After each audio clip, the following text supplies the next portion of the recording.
Hello and welcome to my ETEC 590 ePortfolio called The Renovation of Knowledge. This video is a guided tour of my website that contains the ePortfolio. My ePortfolio is divided into 8 separate sections, and each of those sections can be accessed through the menu bar at the top of the page, or you can use the navigation list on the right-hand side of the page.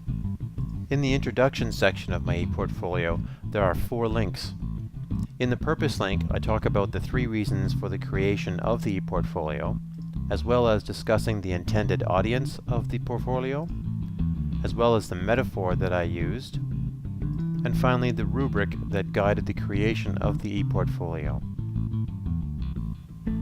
In the About section of my ePortfolio, there's information about me, the author. I've also included links back to the original creators of the images that are covered under a Creative Commons license. I've created one references page for my entire ePortfolio.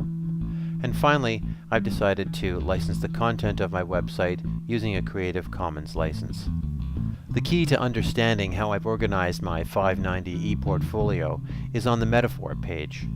On this page, I explain how I use the idea of a home renovation to talk about and organize the renovation of my own knowledge during the course of the MET program. As I stated on the purpose page, one of the reasons for creating this ePortfolio was to demonstrate that learning is a constructive process. One of the hallmarks of Pappert's constructionist perspective is the contention that one's knowledge is transformed by its expression in various media. This portfolio represents an expression of how I believe my knowledge has been transformed in the MET program. This is the primary reason for my choice of the home renovation metaphor. I've selected 15 artifacts that I've created over the span of the MET program, and each artifact has been carefully considered and slotted into one of the stages of renovation, either designing, demolition, framing, wiring and plumbing, and finally plastering and painting. For each stage of the renovation of knowledge, I've created an introduction page. For example, here is the introduction page for plastering and painting, or presenting knowledge. And then on the right-hand side in the navigation toolbar, you can see the 3 artifacts that were selected for this particular stage.